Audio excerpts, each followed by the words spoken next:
you're only visiting Belgium, you're probably going to hit Brussels, Antwerp, or Bruges on your trip.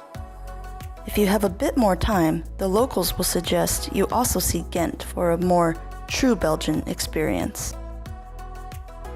But if you've been living in the country for over 3 years and your boyfriend promises to take you to one of the country's most famous hotels, you'll probably visit the city of Mechelen. I'm not gonna lie, there's not really that much to see or do in Mechelen. I would say it's best to go in the spring or summer so you can walk along the river and see the parks. But truthfully, the most scenic thing to do in the city is go to the churches. All of the churches. Lots and lots of churches.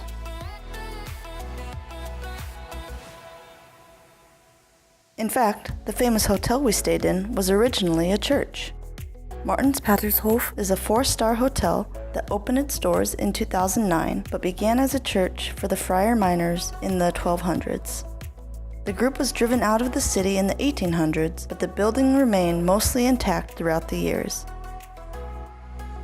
We stayed in the Best of Home suite, which is located above the altar and had many beautiful stained glass windows. The view was absolutely stunning, and the birthday present was well worth the wait.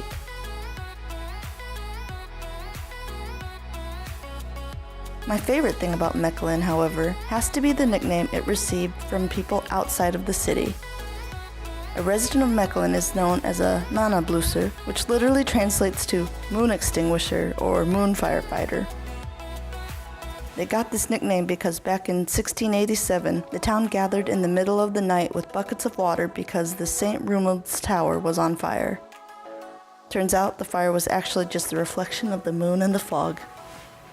And that story, in itself, is reason enough to visit Mechelen. Well, that and the churches.